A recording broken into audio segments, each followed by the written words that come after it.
ముముక్షు వ్యవహార ప్రకరణములోని 29వ అధ్యాయము సదాచార నిరూపణ.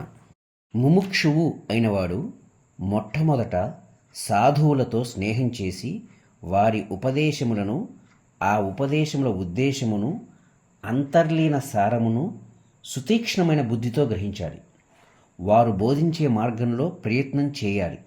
అట్టి ప్రయత్నముల వలన బుద్ధి ఇంకా ఇంకా వికసిస్తుంది.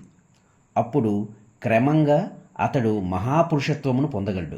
మహాపురుషత్వం సాధించాలనుకుంటే అట్టి మహాపురుషుల కొరకై వెతకాలి. వారిని గుర్తించి, సమీపించి, సేవ మొదలైన వాటిచే సంతోషపెట్టాలి. అయితే నీకు కావలసిన మహాపురుష లక్షణాలన్నీ ఒక్కనియందే లభించకపోవచ్చు. ఒకనిలో కొన్ని విశేషములు మాత్రమే ఉండవచ్చు. అంత మాత్రం చేత అతనిని త్యజించరాదు. ఎవనియందు ఎంతవరకు ఏ ఉత్తమ లక్షణం నీవు గమనిస్తావో అంతవరకు అతనిచే బోధింపబడి దానిని గ్రహించాలి.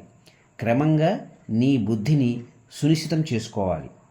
ఓ రాఘవ, శమము మొదలైన ఉత్తమ గుణములతో కూడిన ప్రజ్ఞయే మహాపురుష లక్షణమై ఉన్నది.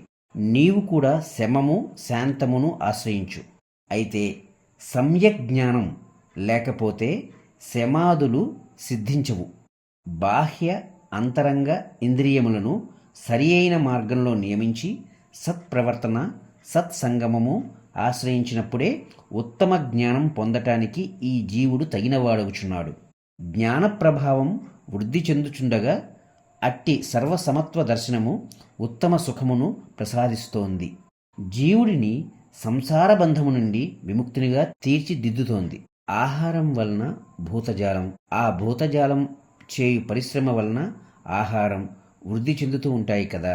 అదేవిధంగా జ్ఞానము వలన శమధమాదులు, శమధమాదుల వలన జ్ఞానం వృద్ధి చెందుతూ ఉంటాయి. మరల చెప్పుచున్నాను, జ్ఞానము వలన శమధమాదులు, శమధమాదుల వలన జ్ఞానం వృద్ధి చెందుతూ ఉంటాయి. పద్మము, సరస్సులు పరస్పరం శోభింప చేసుకున్నట్లు జ్ఞాన శమధమాదులు ఒకటి మరొకదాన్ని శోభింప చేసుకుంటూ ఉంటాయి. శమధమాదులే సదాచారము యొక్క స్వరూపం. జ్ఞానమున్న చోట సదాచారం కూడా ఉంటుంది. అందుకే శమ, దమ, ప్రజ్ఞ మొదలైన వాటిల్లో నిపుణులైన మహాపురుషుల చరిత్రలు చదివి అందలి ఆదర్శం గ్రహించాలి. అట్లు ఆదర్శం గ్రహించకపోతే వారి చరిత్రలు చదివి ప్రయోజనమేమున్నది? శమధమములు సదాచారముల వల్లనే జీవితం పవిత్రమవుతోంది. వత్స రామచంద్ర, జ్ఞాన సముపార్జన, సదాచారము, acquisition of knowledge and good conduct, జ్ఞాన సముపార్జన మరియు సదాచారము ఈ రెండిటిని ఒకేసారి సమానంగా ఆచరించాలి. మేము జ్ఞానం సంపాదిస్తున్నాం కదా, ఇక మాకు సదాచారంతో పనేమున్నది అను మాట ఉచితం కాదు. సదాచారులమగు మాకు జ్ఞాన విచారంతో పనిలేదు అనే మాట కూడా సరికాదు. ఈ రెండింటిలో ఒకదానిని నీవు తిరస్కరిస్తే రెండవది నిన్ను తిరస్కరిస్తుంది. పొలంలో పాటలు పాడుతూ చప్పట్లు చరుస్తూ పక్షులను పారద్రోలే ఒక వనితను చూడు. ఆమె పాటలు పాడటం, పక్షులను తరమటం ఒకేసారి చేస్తోంది కదా. అలాగే ఒక ముముక్షువు కూడా జ్ఞాన సదాచారములు రెండింటినీ ఒకేసారి అనుసరించాలి. ఈ లౌకిక వ్యవహారముల పట్ల కొంత నిస్సంగత్వమును అలవర్చుకోవాలి. శుద్ధ చైతన్య స్వరూపుడైన నేను దేనికి కర్తను కాను, కర్తను కాను కనుక భోక్తను కూడా కాదు అని అంతరంగమునందు ఉద్వేగరహితమైన అకర్తృత్వ భావనను అలవర్చుకున్నవాడు మా ఈ బోధను సులభంగా గ్రహిస్తున్నాడు.